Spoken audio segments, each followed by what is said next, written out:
Hello guys, this is Kamlesh Verma and I welcome you all in Aurora IAS, and this is chapter number 11 of our economic shield series in which we are going to discuss liberalization of economy. ठीक है, इसके बाद हम various industries policies देखेंगे और फिर industries के जो भी इश्यूज रहे हैं आज तक के जो भी इम्पोर्टेंट वाले वो सारे के सारे इश्यूज को हम डिस्कस करने की कोशिश करेंगे. For example why there is that means जो हमारे मैन्युफैक्चरिंग सेक्टर इंडस्ट्रीज है वो क्यों प्रोग्रेस नहीं कर पाई, फिर उसके बाद उसको प्रोग्रेस कराने के लिए हमने क्या रिफॉर्म लिए, फिर भी क्या प्रॉब्लम्स आ रही हैं, इसके बाद क्यों जॉब लॉस इंडिया में है. ठीक है, इसके बाद क्यों Indian economy called as that means job loss economy. इसके बाद जो कुछ नए इनिशिएटिव लाइक NIMZ, SEZ और MSMEs, ये सब जो कुछ इश्यूज हैं वो सब हम डिस्कस करने वाले हैं. ठीक है, आप यहाँ पर ये मत समझिएगा कि मैं आपको पढ़ाऊंगा शुगर इंडस्ट्री, ये इंडस्ट्री, वो industry. That is part of geography. ठीक है, that you have to study in geography.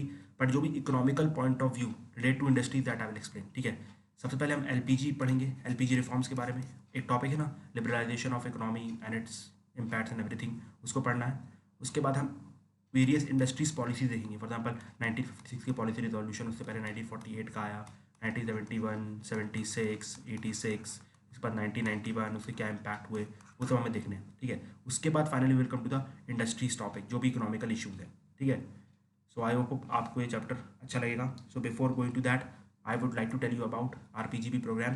ठीक है, this program is directly run by Arora sir, and if you have any query or you want to join it, you can contact on these two numbers. Fine.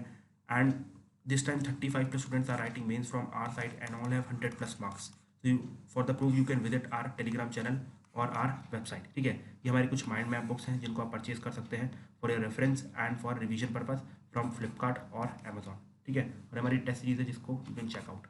Fine, अब चालू करते हैं liberalisation से. ठीक है, अब भाई ये बताओ लिबरलाइजेशन का मतलब क्या होता है. लिबरलाइजेशन का मतलब क्या होता है? देखो, लिबरलाइजेशन मतलब ऐसी चीज़ जो मतलब लिबरलाइजेशन का अपोजिट क्या होता है? रिस्ट्रिक्शन, कुछ रिस्ट्रिक्शन टाइप का वर्ड होता होगा, है ना. तो कुछ चीज़ों पे बहुत टाइम से रिस्ट्रिक्शन लगा हुआ था और गवर्नमेंट ने आज वो रिस्ट्रिक्शन और वो बैन को हटा दिया, तो उसको हम कहेंगे लिबरलाइजेशन. उसको हम कहेंगे लिबरलाइजेशन. ठीक है, जैसे फॉर एग्जाम्पल अभी आप जानते हो हमारे पर हुक्का एंड एवरीथिंग पे बैन लगा हुआ है. ठीक है, गवर्नमेंट अगर इसको हटा देती है हुक्का के बैन नेल को, तो आप कह सकते हैं कि भैया जो हुक्का का सेक्टर है वो लिबरलाइज हो गया. समझ में आया? जो बैन और प्रोहिबिटिव चीज़ें हैं उसके अगर जो भी गवर्नमेंट कंट्रोल है, रेगुलेशन, उसको हटा दिया जाता है तो उसको लिबरलाइजेशन कहा जाता है. ठीक है, उसको लिबरलाइजेशन कहा जाता है. उसी प्रकार से लिबरलाइजेशन को हम इकोनॉमिक सेंस में देख सकते हैं और मेनली जो लिबरलाइजेशन है उसे इकोनॉमिक सेंस में देखा जाता है. ठीक है, मतलब इकोनॉमिक लिबरलाइजेशन का मतलब होता है ये कि अभी तक गवर्नमेंट ने जो भी मार्केट था अपने हिसाब से कंट्रोल करके रखा था. ठीक है, गवर्नमेंट अपने हिसाब से मार्केट चला रही थी. फॉर एग्जाम्पल हमारे इंडिया में PSUs हुआ करती थी, प्राइवेट कंपनी लगभग ना के बराबर थी, बहुत ही कम प्राइवेट कंपनीज थी. ठीक है, अब गवर्नमेंट ने जहाँ जहाँ अपनी हिस्सेदारी थी ट्रेड में, बिजनेस में, वो सब हटा ली और प्राइवेट सेक्टर को बोला भैया आप अंदर जाओ, अब आप ये सब चलाओ. ठीक है, तो उसको कहा जाएगा इकोनॉमिक लिबरलाइजेशन. मतलब जो भी गवर्नमेंट के रेगुलेशन थे इकोनॉमी में, गवर्नमेंट ने वो हटा दिए और अब बोल रही है प्राइवेट सेक्टर को भैया आप यहाँ पर आके काम करो. उसको कहा जाएगा इकोनॉमिक लिबरलाइजेशन. ठीक है, इकोनॉमिक लिबरलाइजेशन. उसी तरह पे आपने एक आइडियोलॉजी का नाम सुना होगा जिसको कहा जाता है इकोनॉमिक लिबरलिज्म. ठीक है, इकोनॉमिक लिबरलिज्म. देखो, जब किसी भी इकोनॉमी में लिबरलाइजेशन आता है उसके साथ लिबरलिज्म की कुछ वैल्यूज़ भी आती है. लिबरलिज्म की वैल्यूज़ होती है जैसे for example rational human being. ठीक है, रैशनल ह्यूमन बीइंग. यहाँ पर आपको डेमोक्रेसी लानी पड़ेगी, राइट्स लाने पड़ेंगे, ये सब लेके आना पड़ेगा. ठीक है, आप देखो जितनी भी डेमोक्रेसीज है वो लगभग इकोनॉमिकली लिबरलाइज्ड है. For example south Korea, USA, UK, ये सब जगह मतलब जो इकोनॉमी है वो यूजुअली प्राइवेट प्लेयर्स चलाते हैं. गवर्नमेंट बीच में चला रही थी लेकिन उसने अपनी पूरी हिस्सेदारी खींच ली है, उसी को हमने लिबरलाइजेशन की प्रोसेस कहा. और वहाँ पर लिबरलिज्म की वैल्यूज़ भी है. Liberalism is a ideology. ठीक है, आइडियोलॉजी ऑफ द बुर्जुआ क्लास. ठीक है, और इस पर बहुत सारी वैल्यूज़ होती है. For example rights. ठीक है, इसके बाद all human being are equal. जो भी अच्छी अच्छी वैल्यूज़ आपने सुनी है वो सब लिबरलिज्म को बिलोंग करती है. For example liberty, equality, fraternity, ये सब जो वैल्यूज़ आई हैं वो लिबरलिज्म से ही आई है. ठीक है, लिबरलिज्म से आई है. अगर हम लिबरलाइजेशन को ग्लोबल लेवल पे देखें कि कब कब कहाँ कहाँ लिबरलिज्म हुआ, तो उसको हम देख सकते हैं सबसे पहले ब्रिटेन एंड USA में. देखो, होता क्या है कि आप सभी को पता है 1945 में वर्ल्ड वॉर 2 होता है. ठीक है, वर्ल्ड वॉर 2 होने के बाद दो सारी गवर्नमेंट ने ट्राई किया कि भाई क्यों ना हम क्या किया जाए, क्यों ना हम अपनी ट्रेड इकोनॉमी को आगे लेके जाएं. लेकिन लोगों ने बहुत सफ़र किया था. मतलब आपकी फैक्ट्रीज के चक्कर में, आपके प्रोडक्शन के चक्कर में आपने लेबर की हालत ख़राब करके रख दी थी यार. तो अल्टीमेटली लेबर के बहुत प्रोटेस्ट हो रहे थे और अब गवर्नमेंट ने लगभग वर्ल्ड में आप कह सकते हैं 70 to 80% जो गवर्नमेंट थी उसने सबने कितना आप कहते हैं सोशलिज्म का पैटर्न अपना लिया था, सोशलिज्म टाइप का पैटर्न अपना लिया था। अगर आप यूएसए को भी देखें, ठीक है, यूएसए ने वेलफेयर स्टेट को अपनाया था। USA was the first welfare state जहाँ पर स्टेट आपके लिए वेलफेयर करेगा। फॉर एग्जाम्पल स्टेट आपके लिए पूरा मतलब आप जिंदा रहोगे तो ये देगा, एजुकेशन देगा, हेल्थ देगा, ये देगा, फलाना देगा, हर चीज़ देगा। सेम ब्रिटेन ने भी अपने यहाँ पर कुछ यही करके रखा था 20 से 30 सालों के लिए। लेकिन ये जो सोशलिज्म वाला पैटर्न था, मतलब सब कुछ ट्रेड करेगा, सोशलिज्म का मतलब सब कुछ ट्रेड करेगा। मैं दोबारा सोशलिज्म एक्सप्लेन नहीं कर सकता हूँ, ठीक है। दो मैंने अपने कुछ मॉडर्न इंडिया के लेक्चर्स में एक्सप्लेन किया है, in future they will be coming to you, ठीक है। सो जो सोशलिज्म है, ठीक है, जो सोशलिज्म है मतलब स्टेट इज़ कंट्रोलिंग एवरीथिंग, ठीक है, स्टेट इज़ कंट्रोलिंग एवरीथिंग। मतलब आप पैदा हुए हो तो आपका रजिस्ट्रेशन करवा रहा है, बर्थ सर्टिफिकेट दे रहा है, आपके एजुकेशन का खर्चा दे रहा है, हेल्थ का खर्चा दे रहा है। तो इन पॉलिसी को आप सोशलिज्म कहते हैं। तो जो इंडिया में पहले थी, ठीक है, कि मैक्सिमम जो काम है आपका स्टेट ही करेगा, ठीक है। लेकिन ये जो वेलफेयर स्टेट या सोशलिज्म वाला स्टेट है उसकी कुछ ड्रॉबैक्स थे। ड्रॉबैक्स क्या थे कि भैया it came to be criticised as nanny state. मतलब भाई हर चीज़ में स्टेट इंटरफियर कर रहा है। मतलब जैसे बच्चे की लाइफ में हर जगह माँ बाप इंटरफियर करते हैं। जब बच्चा 4-5 साल का रहता है तो तुम्हें यहाँ नहीं जाना है, अच्छा तुम्हें ये नहीं खाना, तुम्हें ये नहीं खाना, तुम्हें ये पहनना है, तुम्हें वो पहनना है। मतलब बच्चे को खुद का कुछ करने नहीं जाता। उसी प्रकार से स्टेट भी हमारे यहाँ पर बेमतलब खाली प्राइवेट लाइफ तक में घुसने लगा था कि नहीं यार प्राइवेट लाइफ में आपको ऐसा रहना है, ऐसा रहना है। That became that too burdensome, ठीक है। इसके बाद socialism give rise to new despots, ठीक है। हमारे यहाँ पर जो लिबरलिज्म से उस टाइम पे जो इतनी मार्केट इकोनॉमी चल रही थी, उस टाइम पे लेबर ने प्रोटेस्ट लिए किया था कि भैया ये जो एटलीस्ट स्टेट आएगा तो हमारे लिए कुछ काम करेगा, बिकॉज ये प्राइवेट प्लेयर तो हमारी सुनते ही नहीं है। लेकिन यहाँ प्राइवेट प्लेयर गए वर्ल्ड वॉर 2 के बाद तो ब्यूरोक्रेट्स आ गए, ठीक है, वो लोग हमारी नहीं सुनते थे। पहले ये कैपिटलिस्ट क्लास मतलब बिजनेसमैन नहीं सुन रहे थे, अब ये लोग नहीं सुन रहे हैं। तो अल्टीमेटली भाई वही सिचुएशन अच्छी थी। तो इसलिए आप देखेंगे तो ब्रिटेन में, यूएस में काफ़ी ज़्यादा इसके लिए पॉजिटिव इंटेंशन बनते हैं, और यूएसए और दोबारा ब्रिटेन, दोबारा ये सब मार्केट इकोनॉमी बन जाती है, ठीक है, मार्केट इकोनॉमी बनते हैं। और यहाँ पर होता है पहला लिबरलाइजेशन, सबसे पहले यूएस में होता है, फिर ब्रिटेन में होता है, ठीक है। ब्रिटेन में से टीना फैक्टर कहा जाता है, उसने मतलब ये मार्केट थैचरिज्म और रेगनिज्म ये सब इसी का एग्जाम्पल है, ठीक है। इसके बाद सबसे बेस्ट एग्जाम्पल जो हमें एशिया में देखने को मिलता है लिबरलाइजेशन का, उसे कहते हैं हम China's open door policy. 1980s में चाइना ने अपनी पूरी इकोनॉमी खोल के रख दी थी, ठीक है, चाइनाज ओपन डोर पॉलिसी। हम भी अगर उस टाइम पे खोलते शायद हम भी अभी आज काफ़ी आगे होते, बट कोई नहीं, ठीक है। तो चाइनाज ओपन डोर पॉलिसी आई थी 1980s में, और इसे भी हम इकोनॉमिक लिबरलाइजेशन का एग्जाम्पल बोलते हैं, ठीक है। लेकिन याद रखना, जहाँ जैसे ब्रिटेन में अगर लिबरलिज्म हुआ, यूएसए में लिबरलिज्म हुआ, इकोनॉमिक लिबरलिज्म, लेकिन वहाँ पर साथ ही साथ लिबरलिज्म की आइडियोलॉजी भी आई, लाइक राइट्स, इक्वालिटी, फेटर्निटी। लेकिन चाइना में दो इन्होंने मतलब ये लिबरलिज्म अपनाया, इकोनॉमिक लिबरलिज्म, लेकिन यहाँ पर लिबरलिज्म की वैल्यूज़ नहीं है, यहाँ पर लिबरलिज्म की वैल्यूज़ नहीं है। तो ये अभी भी लोगों के सामने कह सकते हैं, क्या कहा जाता है, पैराडॉक्स बन के खड़ा हुआ है कि हर जगह जहाँ पर भी लिबरलिज्म है वहाँ पर लिबरलिज्म की वैल्यू भी है। लेकिन चाइना में इकोनॉमिक लिबरलिज्म बहुत हाइट पे है। आप सब जानते हैं कि China is giving, China is going to be the next super power in some 20 to 30 years, बट वहाँ पर कोई भी लिबरलिज्म की वैल्यू नहीं है, और उसने लिबरलिज्म के तौर पर ही अपने आप को आगे बढ़ाया है, ठीक है, समझ में आया। तो ये एक पैराडॉक्स भी है, फाइन। अब इसके बाद हम इंडिया पे जाते हैं। क्या India is a liberalised economy, या इंडिया ने कुछ लिबरलिज्म क्रेडिट कुछ एक्सेप्ट किया है? जी हाँ, ठीक है। इंडिया इन द ईयर 1991, आप सब जानते हो, हमारे यहाँ बैलेंस ऑफ पेमेंट क्राइसिस आ गई थी। क्या आ गई थी? बैलेंस ऑफ पेमेंट क्राइसिस, जिसने हमें फोर्स कर दिया था कि भैया हम आईएमएफ के पास जाएं और लोन लेके आए। और उन्होंने हमें फोर्स इसलिए किया, उन्होंने हमें फोर्स किया कि भैया आप अपनी इकोनॉमी को लिबरलाइज करो, आप अपनी इकोनॉमी को लिबरलाइज करो। मतलब जैसे एग्जाम्पल देखो, 1991 का टाइम था, जो यूएसएसआर था वो डिसइंटीग्रेट कर चुका था। अगर आपको और इन्फॉर्मेशन चाहिए अबाउट द बीओपी क्राइसिस, तो that I have explained in my BOP lecture series, तो आप उसको देख सकते हो, आपको प्लेलिस्ट में मिल जाएगी, ठीक है। इसके बाद आप सभी को पता है 1991 में यूएसआर जो था डिसइंटीग्रेट कर गया था। उसके बाद जितनी भी कम्युनिस्ट कंट्रीज थी वो सब सोशलिज्म के इन्फ्लुएंस में थी पहले में। इसके बाद उन सब जगह लिबरलिज्म एक्सेप्ट किया गया, मतलब लिबरलिज्म एक्सेप्ट किया गया in the form of shock therapy, ठीक है। और शॉक थेरेपी बहुत ही लॉसफुल ट्रीट हुआ उनके लिए। फॉर एग्जाम्पल, एकदम से पहले उनके यहाँ सब कुछ स्टेट कर रहा था, आज एकदम से उन्होंने प्राइवेट सेक्टर डाल दिया, तो कुछ टाइम तक तो बहुत क्योस रहा वहाँ पर, और इकोनॉमी लगभग डिसइंटीग्रेट करने लगी। तो इंडिया ने वो सब ऑब्जर्व किया था इनके यहाँ पर, बिकॉज 1989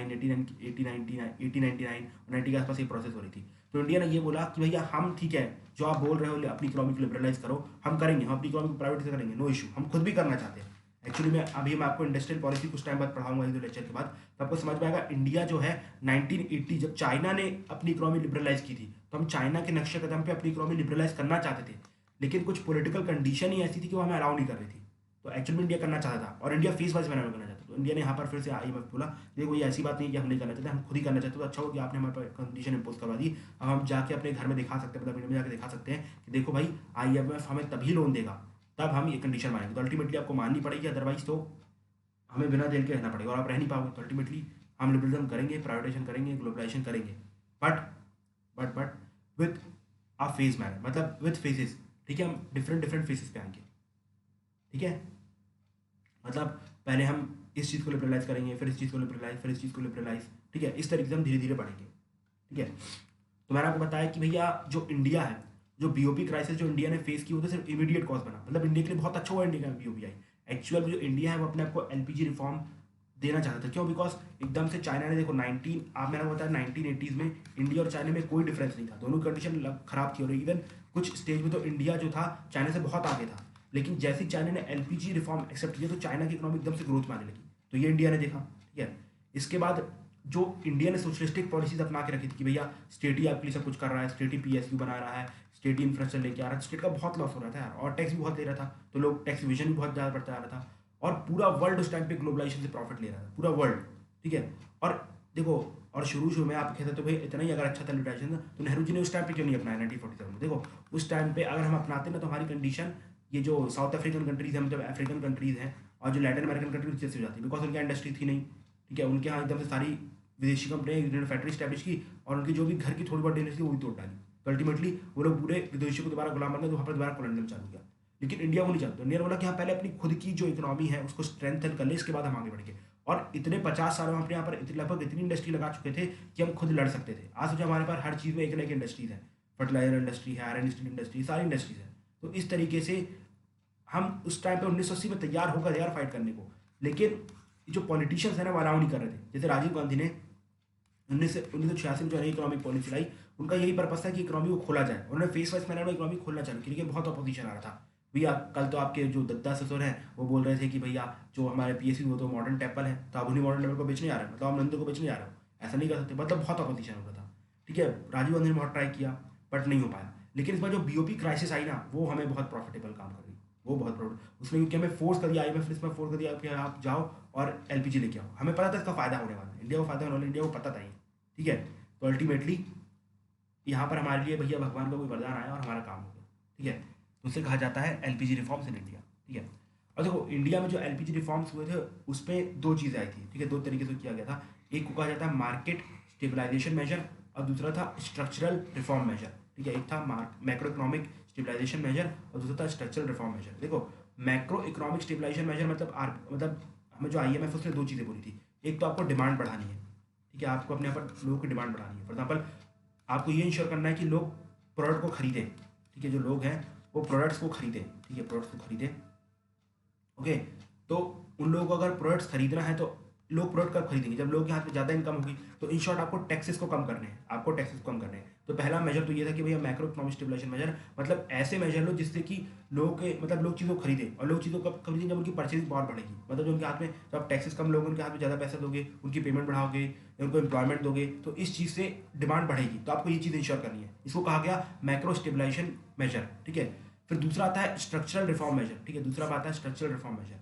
ठीक है, स्ट्रक्चरल रिफॉर्म मेजर मतलब ये कि भाई जहाँ जहाँ पर गवर्नमेंट ने अच्छी अपनी पकड़ बना के रखी है वो सब आपको छोड़नी है। ठीक है, मतलब आप वहाँ पर अब आप काम नहीं करोगे, वहाँ प्राइवेट सेक्टर आएगा, वो सप्लाई ऑफ गुड देगा। मतलब अभी जो आप सप्लाई ऑफ गुड कर रहे हैं आप वो मत करो, वो कौन करेगा, प्राइवेट सेक्टर आके करेगा। मतलब आप वो काम नहीं करोगे, आप अपने आप को इकोनॉमी से वापस छीन लो, अपने आप को इकोनॉमी से वापस पीछे ले लो। ठीक है, तो ये था स्ट्रक्चरल रिफॉर्म मेजर। तो आपको समझ में आया, उन्होंने डिमांड साइड मेजर दिए। ठीक है, डिमांड साइड मेजर मतलब कि आप ये करो कि भैया डिमांड बढ़ाओ। ठीक है, आप सिंपल सी बताइए, अगर आप डिमांड बढ़ा रहे हो तो आपको सप्लाई बढ़ानी पड़ेगी। फॉर एग्जाम्पल आज लोगों के पास सिर्फ 10 रुपये की इनकम हुआ करती थी, कल लोगों के पास 20 रुपये की इनकम हो गई, तो लोगों ने डिमांड करना ज़्यादा चालू कर दी। लेकिन आपकी PSU तो है खराब, वो इतना प्रोटेक्शन नहीं कर पाएगी, तो आप इंश्योर प्राइवेट सेक्टर को लेके आओ जो कि सप्लाई को इंश्योर करेंगे। ठीक है, अगर लोग 20 रुपये की डिमांड कर रहे हैं तो 20 रुपये का वो लोग वहाँ सप्लाई करें, लेकिन आप नहीं कर पाओगे, इसलिए आप हट जाओ और प्राइवेट सेक्टर को आने दो, वो लोग इतनी सप्लाई इंश्योर कर सकते हैं, तो आप उसकी टेंशन मत लो। ठीक है, तो यहाँ पर उन्होंने सप्लाई इंश्योर करने की कोशिश की और यहाँ पर उन्होंने डिमांड इंश्योर करने की कोशिश की। तो आपको ये समझ में आया कि भाई लिबरलाइजेशन का मतलब क्या होता है, किस तरीके से ग्लोबल लेवल पे लिबरलाइजेशन आया। इसके बाद जो लिबरलाइजेशन आया वो इंडिया में किस तरीके से आया कि भैया एक्चुअल में हम 1980 से चाहते थे, बिकॉज चाइना का फायदा हो रहा, तो हमने सोचा हमारा भी फायदा हो। ग्लोबलाइजेशन से पूरा वर्ल्ड फायदा उठा रहा था, साउथ कोरिया और इवन जो साउथ एशियन मतलब एशियन कंट्रीज है वो भी फायदा उठा रही थी।